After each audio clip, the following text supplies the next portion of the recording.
2 साल से क्या हो रहा 2 साल से जो हो रहा है उस पे आप सेटिस्फाई हो? है? आपको लग रहा है हो रहा है? आप सेटिस्फाई हो? नहीं, मैं आपसे पूछ रहा हूँ, आप सेटिस्फाई हो?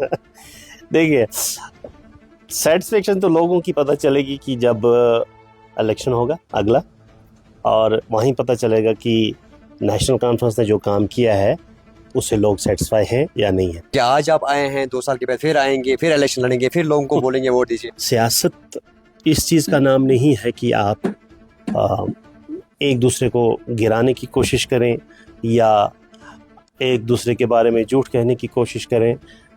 सियासत अगर आपने करनी है तो फिर आप एक ऐसी सियासत करें कि जो आप हैं उसी तरीके से आप अपने लोगों के सामने पेश हो जाएं। जब आपने उड़ी में इलेक्शन लड़ा, आप पे लोगों ने भरोसा किया, वोट दिए, चाहे आपने 1000, 2000, 3000 वोट लिए, लेकिन वो 3000 लोग वो हैं जिन्होंने आप पे भरोसा किया और उसके बाद आपने पार्टी छोड़ दी और आपने पीडीपी ज्वाइन किया। सर, क्या वजूहत रही कि आपने एआईपी को छोड़ के पीडीपी को चुना? पार्टी का मैनिफेस्टो कॉन्स्टिट्यूएंसी पे कैसे लागू हो सकता है? पार्टी ने जो मैनिफेस्टो दिया, उन्होंने बिजली का कहा कि 200 यूनिट्स हम फ्री करेंगे, और उस टाइम हमारे रिप्रेजेंटेटिव्स ने एटलीस्ट ये चीज़ कहनी थी कि हमारे यहाँ तो मीटर्स हैं ही नहीं, तो हमें कैसे ये 200 यूनिट्स जो है ये कम होंगे। जो मैं देख सकता हूँ वो मेरे लोग नहीं देख सकते जी। ठीक है, जो पार्टी के अंदर या पार्टी की चीज़ों को मैं देख सकता हूँ और वो आम लोग नहीं देख सकते। हमारे जो बेचारे जो ये लोग हैं जो किसी भी आश में रहते हैं, इनकी एक्सपेक्टेशंस बहुत ज़्यादा होती हैं, लेकिन वो चीज़ें इनको नहीं पता होती हैं। नेशनल कॉन्फ्रेंस तो आप खुद ही देख रहे हैं कि एक डाउनफॉल की ओर जा रहे हैं, क्योंकि उनने कोई भी वादा अपना पूरा नहीं कर पाए। वो जो उनकी बेस थी वो बेस ही झूठ पे बनी थी। अगर आपको 54 लाख 2 सालों में यहाँ पे यूटिलाइज़ करना था, उसमें आपने कितने पैसे यूटिलाइज़ इस कॉन्स्टिट्यूएंसी पे किए हैं?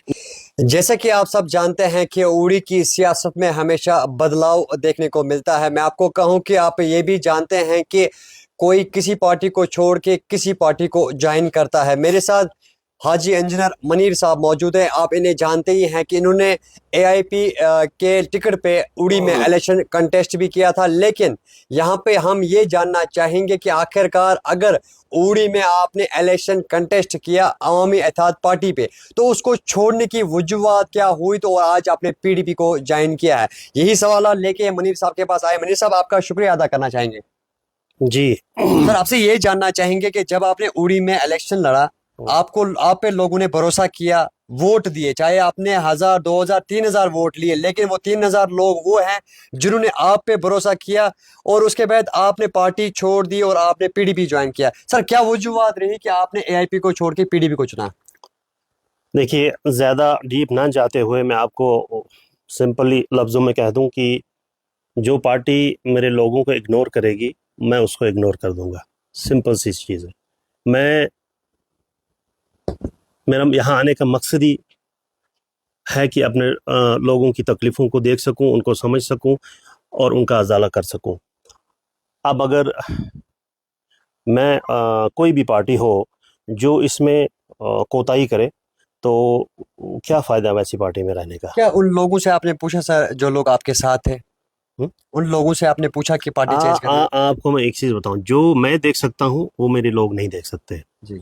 ठीक है, जो पार्टी के अंदर या पार्टी की चीज़ों को मैं देख सकता हूं और वो आम लोग नहीं देख सकते। हमारे जो बेचारे जो ये लोग हैं जो किसी भी आश में रहते हैं, इनकी एक्सपेक्टेशंस बहुत ज़्यादा होती हैं, लेकिन वो चीज़ें इनको नहीं पता होती हैं। आपको मैं कहूँगा सिंपली, आप जो है उनसे ये चीज़ पूछ लीजिएगा कि अगर आपको 54 लाख 2 सालों में यहाँ पे यूटिलाइज़ करना था, उसमें आपने कितने पैसे यूटिलाइज़ इस कॉन्स्टिट्यूएंसी पे किए हैं उड़ी में? यानी कि इस चीज को लेके आपने पार्टी छोड़ हाँ, दी? उनसे देखिए, मेन मकसद ये है कि अगर 2 साल हो गए, एक साल में आपने 27 लाख रुपया यूटिलाइज़ करना है, 2 साल में 54 लाख करना है, तो आप वो क्यों नहीं करेंगे?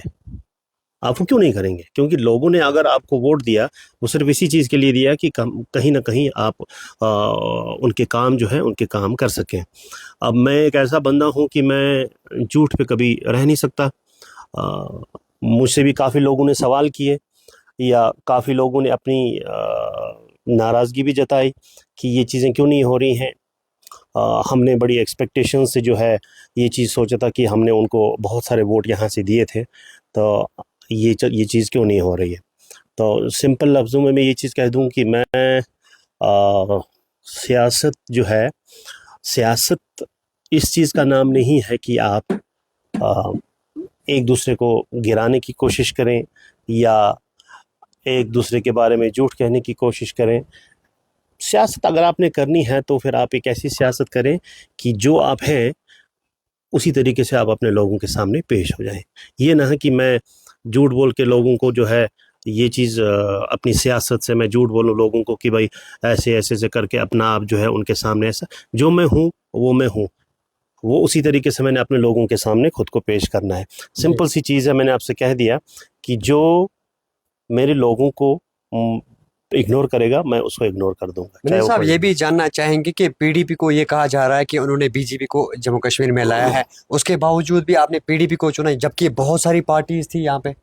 नहीं, मैं आपको एक चीज़ बताऊं, इन चीज़ों के पीछे आप चाहेंगे तो कौन सी पार्टी आपको यहाँ पे मिलती है कि जो कहीं ना कहीं जो है बीजेपी के साथ जुड़ी हो। ये एक प्रोपगंडा चलाया इलेक्शन में नेशनल कॉन्फ्रेंस ने कि सारी पार्टियों को जो है बीजेपी के साथ जोड़ के, और ख़ुद को उन्होंने कहा कि हम बहुत ही साफ़ सुथरे हैं, ईमानदार हैं, सच्चे हैं, मुसलमान हैं। तो बाद में फिर आप देख रहे हैं 2 साल से क्या हो रहा 2 साल से जो हो रहा है उस पर आप सेटिस्फाई हो है। या आपको लग रहा है हो रहा है? आप सेटिस्फाई हो? नहीं, मैं आपसे पूछ रहा हूँ, आप सेटिस्फाई हो? देखिए, सेटिस्फेक्शन तो लोगों की पता चलेगी कि जब इलेक्शन होगा अगला, और वहीं पता चलेगा कि नेशनल कॉन्फ्रेंस ने जो काम किया है उससे लोग सेटिस्फाई हैं या नहीं है। एक चीज़, दूसरी चीज़, आप मुझे बताएं, नेशनल कॉन्फ्रेंस ने यहाँ पे एक मैनिफेस्टो दिया जो सबको पता है। जी। पहले तो मुझे एक चीज़ समझ नहीं आती है कि पार्टी का मैनिफेस्टो कॉन्स्टिट्यूएंसी पे कैसे लागू हो सकता है। पार्टी ने जो मैनिफेस्टो दिया, उन्होंने बिजली का कहा कि 200 यूनिट्स हम फ्री करेंगे, और उस टाइम हमारे रिप्रेजेंटेटिव्स ने एटलीस्ट ये चीज़ कहनी थी कि हमारे यहाँ तो मीटर्स हैं ही नहीं, तो हमें कैसे ये 200 यूनिट्स जो है ये कम होंगे। मीटर तो लगवाया ना सर, मीटर लगवाया ना फिर। वो मेरी बात सुनिए ना, तो हम वहाँ कहाँ फॉल होते थे, यानी कि वो मैनिफेस्टो हमारे लिए था ही नहीं। असल में हर एक कॉन्स्टिट्यूएंसी का एक अपना मैनिफेस्टो होना चाहिए, ठीक। हमारे अपने कुछ मसाइल हैं, हमारे मैनिफेस्टोज में वो चीज़ें होनी चाहिए थी, एक चीज़। दूसरी चीज़, इन्होंने कहा कि जॉब 1 लाख जॉब लगाएंगे, उसमें कुछ 25,000 मतलब जो आउटसोर्सेज जो हैं वो इन्होंने पिछले बार किए हैं। अब आप उनसे पूछ लें कि उन 25,000 में हमारी उड़ी में कितने लगे हैं और कौन लगा है उन 25,000 में, क्योंकि वो जी। हमारी कॉन्स्टिट्यूएंसी का भी उसमें हिस्सा बनता है ना उन 25,000 में। तो वो आप पता कर लें कि कौन कौन बना है, कौन लगा है उस उन 25,000 में हमारी उड़ी में। जी ठीक। बिल्कुल, वो बात भी पूछी जाएगी नेशनल कॉन्फ्रेंस से और हमारे ऑनरेबल एमएलए साहब से भी पूछा जाएगा। लेकिन सर, आपसे ये जानना चाहेंगे, आपसे हमने ये पूछा था कि आपने जो लोग आपके साथ चले इलेक्शन के टाइम पे, वो लोग, उन लोगों से आपने राय ली और लोगों ने आपको कहा कि पीडीपी ठीक है? मैं आपसे ये चीज़ कह रहा हूँ कि बिल्कुल ज़ाहिर सी बात है कि जब लोगों से बात की, इसीलिए तो लोग मेरे साथ में थे वहाँ पे ज्वाइनिंग में। हालांकि जो टाइम था मेरा, वो टाइम उस टाइम मेरा हज पे जाने का था। मेरा कोई इरादा हज से पहले जो है ज्वाइनिंग का नहीं था, हज के बाद ज्वाइनिंग का था। लेकिन टाइम उस टाइम कुछ ऐसे हालात क्रिएट हुए कि मेरे को जो है वो उसी टाइम जाके जो है ज्वाइन करना पड़ा। लेकिन फिर भी जो लोग थे जिनसे मैंने बात की थी, वो सारे लोग जो हैं वो सारे लोग मेरे साथ आए। और अब मैं ये चीज़ कहूँ कि लोगों को ये चीज़ समझनी चाहिए कि जो चीज़ हम देख रहे हैं शायद वो ना देख पा रहे हों, ठीक है। तो इसी चीज़ के लिए जब भी हम कोई फ़ैसला लें या मैं कोई फ़ैसला, तो मैं हमेशा वो फ़ैसला लोगों के लिए लूँगा। जी। सिंपल सी बात है, मैंने लोगों के लिए फ़ैसला लेना है, मुझे पता है कि मेरे लोगों का बेनिफिट कहाँ पे है। यानी कि आपके हिसाब से ये फैसला ठीक है? हाँ, ज़ाहिर सी बात है, क्योंकि आप खुद भी देखें, पूरा जे.एंड.के में इस टाइम जो है अल्हम्दुलिल्लाह पीपल्स डेमोक्रेटिक पार्टी है, ग्रोइंग पार्टी है, और वो वाकई में लोगों का भरोसा बन रही है। और नेशनल कॉन्फ्रेंस का तो आप खुद ही देख रहे हैं कि एक डाउनफॉल की ओर जा रहे हैं, क्योंकि उनने कोई भी वादा अपना पूरा नहीं कर पाए। वो जो उनकी बेस थी वो बेस ही झूठ पे बनी थी, तो जाहिर सी बात है जो बेस झूठ पे बनी हो तो वो आगे कैसे चलेगी। मुनीर साहब, ये भी जानना चाहेंगे कि आज आप 2 साल के बाद फिर से एक बार उड़ी में आए हैं। जिस वक्त आपने इलेक्शन कंटेस्ट किया था, आपने यहाँ पे एक ऑफिस ओपन किया था, लेकिन फिर से एक बार आए हैं, तो तैयारियां जो है नेक्स्ट इलेक्शन के लिए हो रही है। लेकिन लोग ये भी चाहते थे कि मुनीर साहब आए हमारे पास। देखिए, ग्राउंड बनाने के लिए आपको तकरीबन हर एक दिन नहीं तो हम एक कहें आपको हफ्ते में 2 बार विजिट करना पड़ेगा उड़ी, क्योंकि आज आप आए हैं, 2 साल के बाद फिर आएंगे, फिर इलेक्शन लड़ेंगे, फिर लोगों को बोलेंगे वोट दीजिए। आपको किसने कहा मैं 2 साल के बाद ये आया? लोग कह रहे हैं, ये लोग कह रहे हैं कि मुनीर साहब को हमने नहीं देखा। नहीं, नहीं। ये लोगों का ये सवाल, ये मेरा सवाल नहीं है आज- मुनीर साहब, ये लोगों का सवाल है। ये गलतफहमी है आपकी।